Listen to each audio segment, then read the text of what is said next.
Raden Mas Sayidin atau Amangkurat I atau Sri Susuhunan Amangkurat Agung adalah putra dari Sultan Agung Hanyokrokusumo atau Raden Mas Rangsang.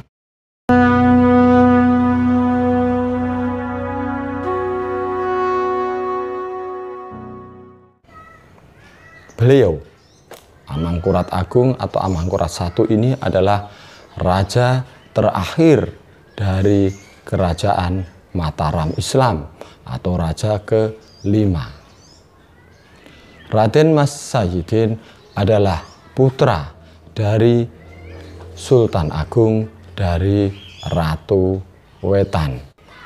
Semasa menjabat sebagai Sultan di Mataram, Raden Mas Sayidin mempunyai 2 orang permaisuri juga, yaitu Ratu Kulon, putri dari Pangeran Pekik, dan Ratu Wetan dari Kajoran. Kelak, Ratu Kulon akan melahirkan Raden Rahmat yang merupakan Amangkurat II, dan Ratu Wetan akan melahirkan Raden Mas Derajat yang merupakan Pakubuwono I. Namun seperti yang kita maklum, Mataram setelah kekuasaan Sultan Agung mengalami kemunduran. Bahkan tidak banyak orang yang tahu siapakah penerus Sultan Agung, yaitu Raden Mas Sayidin atau Amangkurat I.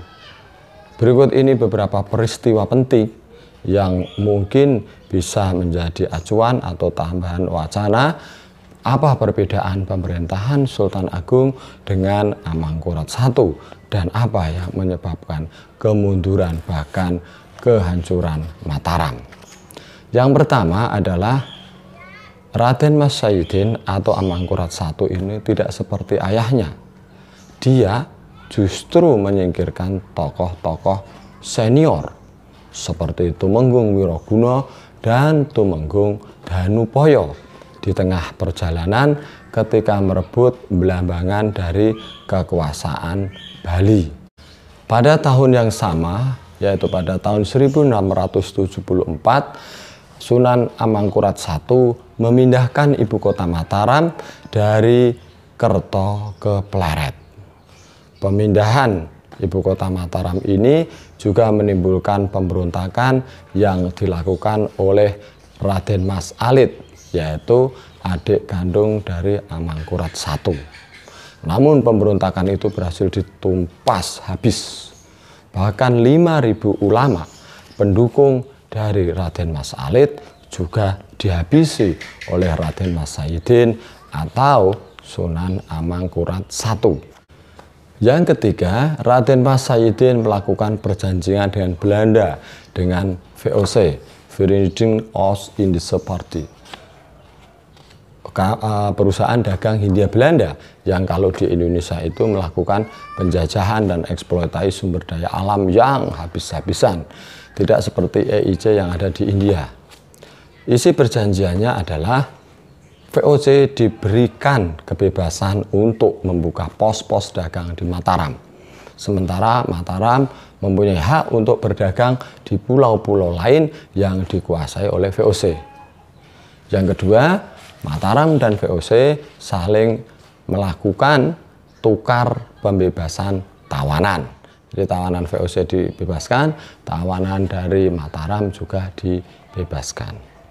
Raden Mas Sayidin atau Amangkurat I mengira bahwa dengan perjanjian ini berarti Mataram sudah bisa menaklukkan VOC.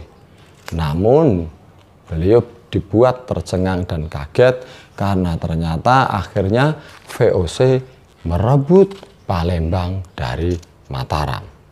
Nah loh, berikutnya yang menyebabkan kemunduran Mataram adalah hubungan diplomatik dengan Banten semakin mundur, hilang. Kemudian hubungan diplomatik dengan Makassar juga sudah tidak harmonis lagi. Tidak hanya itu, Raden Mas Sayidin juga bertengkar, bersetegang, berselisih dengan Raden Mas Rahmat. Ya, Raden Mas Rahmat putranya sendiri. Keduanya berusaha saling meracuni. Tetapi upaya keduanya selalu gagal. Perselisihan antara Raden Mas Sayyidin dengan putranya sendiri yaitu Raden Rahmat memuncak pada tahun 1688. Ini cukup terkenal di beberapa ketoprak ada, yaitu ketika Raden Mas Rahmat dituduh ingin mencuri, ingin mengambil atau merampas calon selir dari ayahnya sendiri, putri Pangeran Pekik yang bernama Roro Hozi. Jadi calonnya bapaknya diambil oleh anaknya. Itu tuduhan dari Amangkurat I. Perselisihan ini mereda ketika Raden Mas Pekik atau Pangeran Pekik, calon mertua dari Amangkurat I, dihukum mati oleh Amangkurat I. Dan Raden Mas Rahmat juga disuruh membunuh Roro Hozi dengan tangannya sendiri. Dilakukan. Ngeri. Semenjak peristiwa asmara berdarah tersebut, maka Raden Mas Sayyidin mencopot jabatan Raden Mas Rahmat dari jabatan Adipati Anom atau putra mahkota. Saat itulah Raden Mas kecewa dan lalu bergabung dengan Trunojoyo yang ingin melakukan pemberontakan terhadap Mataram karena kecewa dengan Sunan Amangkurat I. Trunojoyo sendiri adalah menantu Panembahan Romo dari Madura. Selain didukung oleh Raden Mas Rahmat, pasukan Trunojoyo juga mendapat dukungan dari pejuang tukang perang yang bernama Kraeng Galengsong dari Makassar dan sisa-sisa prajurit Hasanuddin yang kalah perang melawan VOC. Namun ketika akhirnya Trunojoyo mampu menguasai istana di Pleret, Raden Rahmat kembali mendukung ayahnya. Masalahnya adalah Trunojoyo tidak menepati janjinya memberikan tahta Mataram kepada Raden Mas Rahmat. Jadi awalnya Raden Mas Rahmat dengan Trunojoyo begini, lalu renggang dan kembali mendukung ayahnya yaitu Raden Mas Sayyidin atau Amangkurat I. Setelah berhasil menguasai istana Pleret, Trunojoyo lalu kembali ke Kediri. Sementara Raden Mas Rahmat dan Raden Mas Sayyidin melarikan diri ke barat.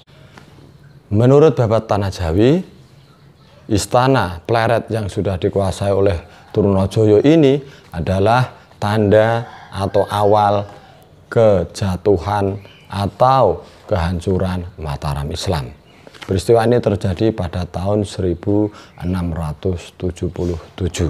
Tadi disebutkan bahwa Trunojoyo kembali ke Kediri dan Mas Sayyidin beserta Raden Mas Rahmat melarikan diri ke barat. Dalam pelariannya, Raden Mas Sayyidin jatuh sakit dan meninggal dunia.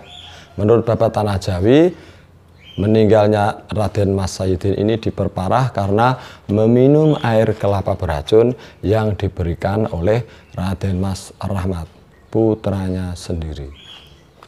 Namun demikian, Raden Mas Sayyidin tetap memberikan tahta Mataram kepada Raden Mas Rahmat. Namun dengan pesan sebagai berikut. Kelak setelah aku dimakamkan, kamu dan seluruh keturunanmu aku larang untuk menziarahiku. Kalau kamu ingin merebut Mataram, maka bekerja samalah dengan Belanda. Seluruh anak cucumu tidak akan ada yang menjadi raja. Dan tolong makamkanlah aku di Tegal. Tegal itu artinya tanah yang harum, di samping makam guruku. Begitu pesan dari Raden Mas Sayyidin atau Amangkurat I kepada putranya Raden Mas Rahmat. Raden Mas Sayyidin atau Sunan Amangkurat I dimakamkan di Wonoyoso atau di Banyumas dan meninggal pada tanggal 13 Juli tahun 1677. Makamnya ada di Desa Tegal, di samping makam gurunya. Kelak Mangkurat I dikenal dengan nama Sunan Tegalwangi atau Sunan Tegal Arum. Demikian sekilas cerita tentang kejatuhan Mataram dan raja pengganti dari Sultan Agung Hanyokrokusumo. Anda melihat dan menonton channel Sejarah dan Kisah. Mohon maaf, terima kasih. Assalamualaikum warahmatullahi wabarakatuh.